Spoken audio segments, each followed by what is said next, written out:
Buenos días. Esta clase corresponde al día 24 de junio, miércoles 24 de junio, clase que realizamos con el curso en línea con los estudiantes, en presencia de los estudiantes, pero que eh, no se logró guardar en el equipo. En ese momento la clase fue grabada, pero como se estaba guardando la que tuve a las 8 o 10 de la mañana con el primer año, esta no se logró guardar lamentablemente. De modo que voy a repetir la clase y la voy a repetir por el tiempo, ¿no es cierto?, de los 40 minutos que realizamos esta clase en línea, esta parte en línea. La voy a repetir en tres microclases de 15 minutos cada una, ¿no? o aproximadamente 15 minutos cada uno, para poder recuperar los contenidos expuestos en esa clase. Bien, bueno, ocurrieron problemas técnicos.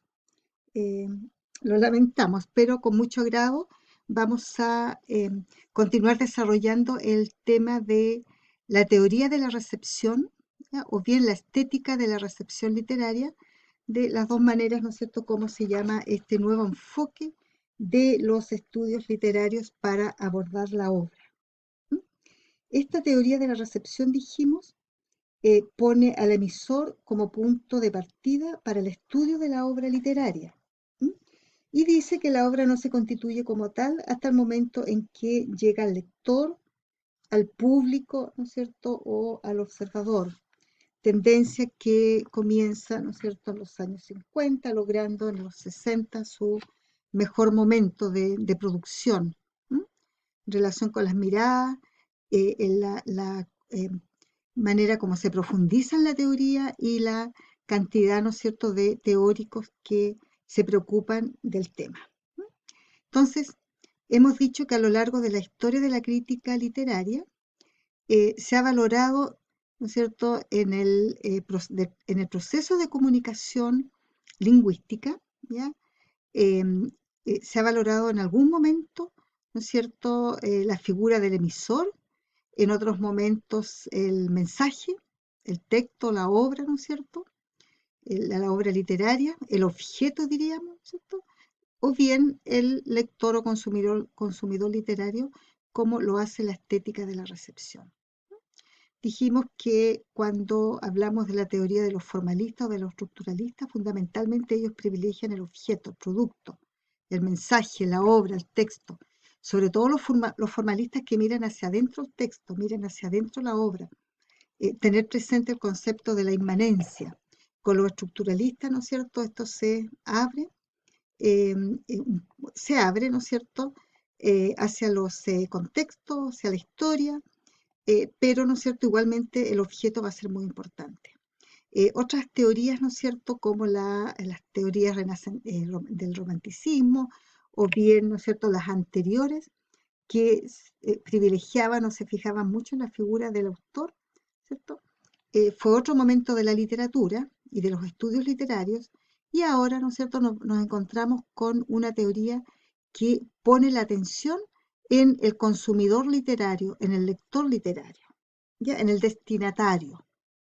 Bien, la estética de la producción coloca entonces, pone su énfasis, su mayor énfasis en el autor, ¿cierto? El productor del texto, el que escribe, ¿no es cierto?, el que produce la obra, en el autor. En cambio, la estética de la recepción va al otro polo, que es el del destinatario, el del receptor. ¿Mm?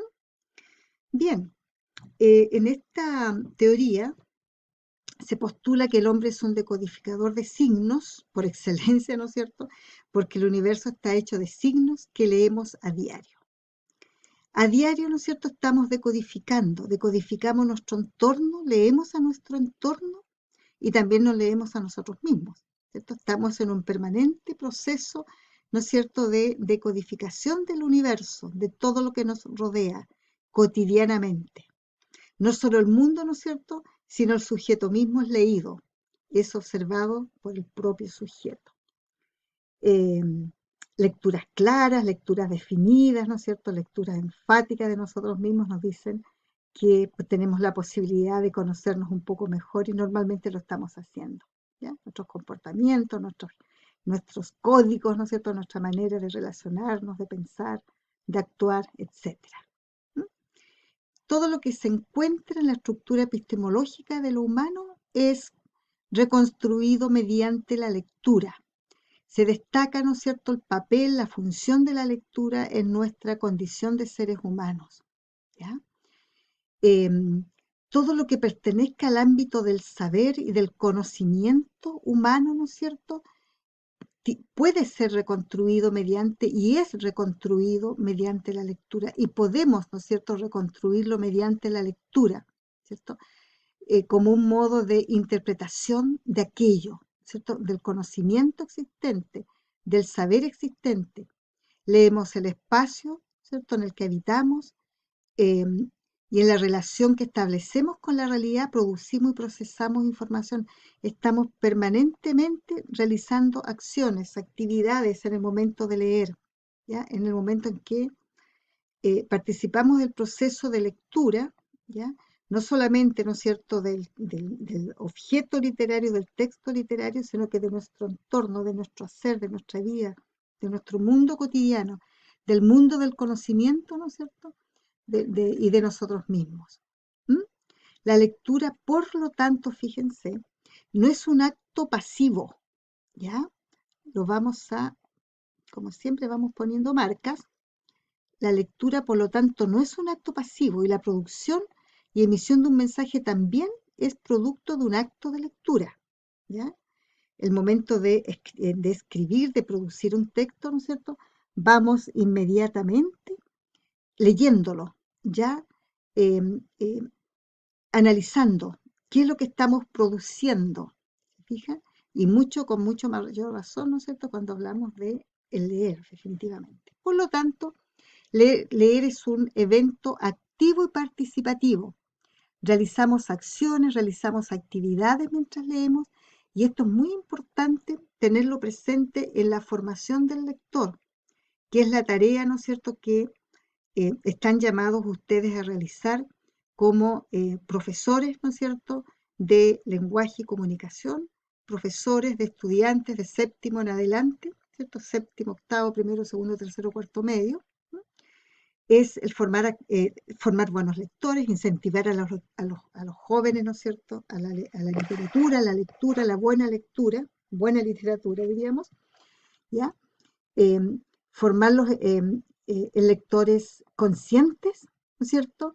Actores que saben que están realizando acciones con el texto, ¿cierto? Y que participan de la lectura, ¿no es cierto?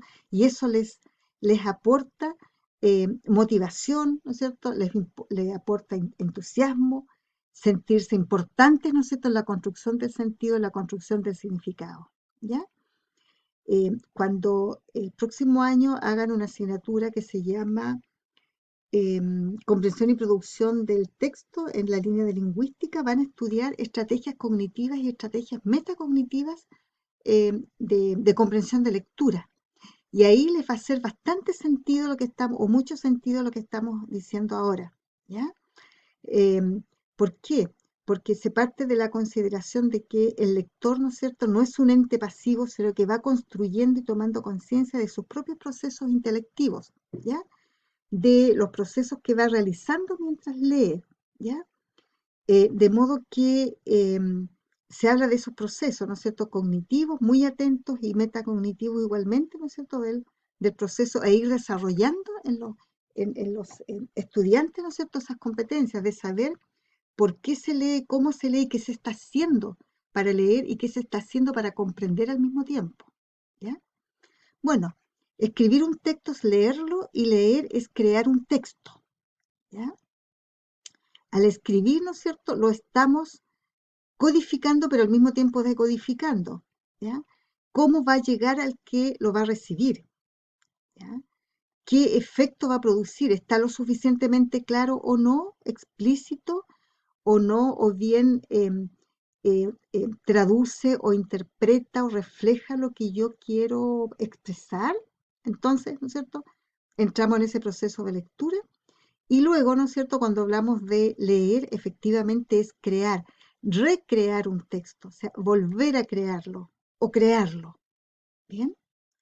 La lectura en tanto diálogo entre lector y texto constituye así el acto literario, ¿no es cierto?, por excelencia.